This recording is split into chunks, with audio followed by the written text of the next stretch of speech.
నమస్తే, welcome to whistle. YS Rajasekhara Reddy ఆకస్మిక మరణం నుండి పుట్టిన రాజకీయ శిబిరం వైసీపీ. అందులో నెంబర్ 2 స్థానం జగన్, అక్రమాస్తుల్లో A2 స్థానం. రాజకీయ పార్టీలు సిద్ధాంతాల ప్రాతిపదికన పనిచేస్తాయి. వైసీపీ సిద్ధాంతం కేవలం జగన్ ముఖ్యమంత్రి అవ్వడం.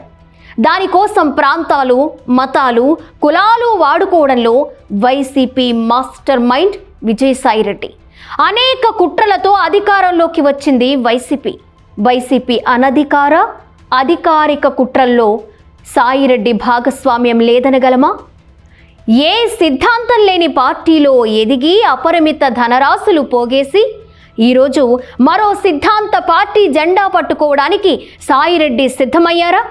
ఏళ్ల తరబడి వైసీపీ అధికార కేంద్రంలో కీలకంగా ఉన్న విజయసాయిరెడ్డి ఇప్పుడు హిందూ ధర్మం, సంస్కృతి, దేశభక్తి గురించి పెద్ద పెద్ద మాటలు వల్లివేస్తున్నారు. మాట్లాడడం తప్పు కాదు, కానీ ప్రశ్న మాత్రం తప్పదు. ఈ మార్పు ఆత్మ పరిశీలన అనగలమా? లేక రాజకీయ పునరావాసం కోసం కొత్త డ్రామానా? లేక జగన్, సాయిరెడ్డి కలిసి ఆడుతున్న జగన్ నాటకమా? జగన్ మతం ఏంటి?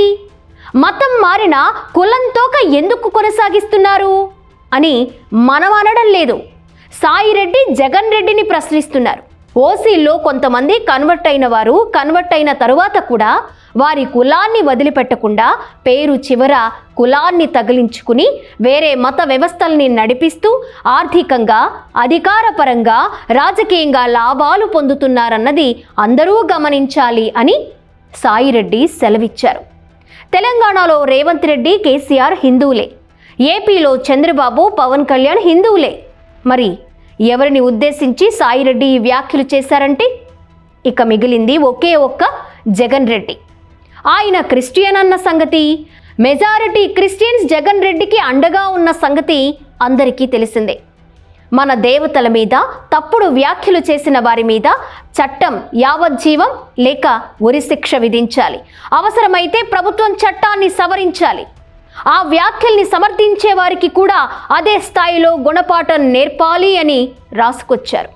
మరి ప్రజల సొమ్ము పందికొక్కుల్లా మేసిన వారిని ఏం చేయాలో సాయిరెడ్డి చెప్పకపోవడం విచారకరం.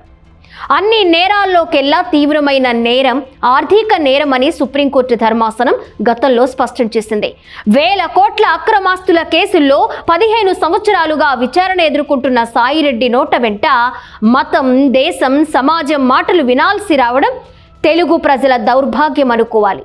ఒక పథకం ప్రకారం తమ ఆర్థిక లాభం కోసం మతం మారిన ఓసీ కులాల్లోని కొన్ని కుటుంబాల వారు మన దేశానికి, హిందూ మతానికి వ్యతిరేకంగా కన్వర్ట్ అయిన మిగతా కులాల వారితో విషం కక్కించే కార్యక్రమాన్ని తెర వెనుక ఉండి నడిపిస్తున్న విషయాన్ని గమనించాలని వైఎస్ఆర్ కాంగ్రెస్ పార్టీ నేరుగా రావణ్ణి, ప్రకాష్ రాజ్ను సమర్థించడం, హైలైట్ చేయడం అంటే ఇది నేరుగా మన హిందుత్వం మీద, మన సనాతన ధర్మం మీద, మన దేవతల మీద, మన దేశం మీద వైసీపీ చేస్తున్న దాడి మాత్రమే అని సాయిరెడ్డి ప్రకటించారు.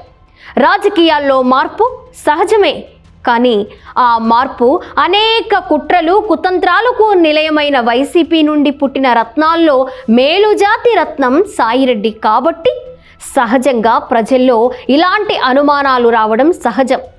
నిజమైన ఆత్మ పరిశీలన లేక తెర వెనుక జగన్ సూచన ప్రకారం మిలాఖాతుల్లో ములాఖాతులా అన్నది తేలాల్సి ఉంది. ఒకప్పుడు ప్రత్యర్థి పార్టీల నాయకులపై వ్యక్తిగత విమర్శలతో దిగజారుడు భాష వాడిన సాయిరెడ్డి రాజకీయ కళంకితుడు అనడంలో ఎటువంటి సందేహం లేదు. ఈరోజు మతం, సంస్కారం, విలువలు, సమాజ బాధ్యత గురించి వల్లివేస్తుంటే ప్రజలు గతాన్ని గుర్తు చేసుకుంటున్నారు. జగన్ అక్రమాస్తుల కేసుల్లో జైలు జీవితం గడిపిన వ్యక్తి నుంచి ఇప్పుడు నీతి పాఠాలు వినాల్సి రావడం రాజకీయాల్లో విచిత్రమైన మలుపు అని విమర్శకులు అంటున్నారు. వైసీపీ అధికారంలో సాయిరెడ్డి ఉత్తరాంధ్ర ఇన్ఛార్జిగా అపార రాజకీయ ప్రభావం, భూ కబ్జాలపై సమాధానం చెప్పరా? సొంత కూతురు కంపెనీ నిర్వాకంపై పెదవి విప్పరా? అధికారం చేతిలో ఉన్నప్పుడు వ్యవస్థల విధ్వంసానికి పాల్పడి అధికారం దూరమైన తరువాత సిద్ధాంతాల గురించి మాట్లాడడం అంటే కొత్తగా మతం పుచ్చుకున్న వాడికి ఒళ్ళంతా నామాలే అన్న సామెత సాయిరెడ్డికి సరిపోతుంది. వైసీపీకి రాజీనామా చేసినప్పుడు ఇక రాజకీయాలకు దూరం వ్యవసాయం చేసుకుంటాను అన్న మాటలు ఇంకా ప్రజల జ్ఞాపకాల్లో ఉన్నాయి. కానీ కొద్ది కాలంలోనే మళ్ళీ రాజకీయ వ్యాఖ్యలు.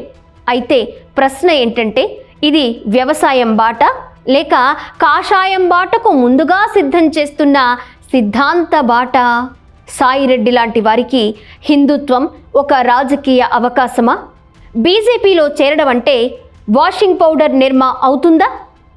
ఎందుకంటే సనాతన ధర్మం అంటే కేవలం మాటలు కాదు, ఆచరణ.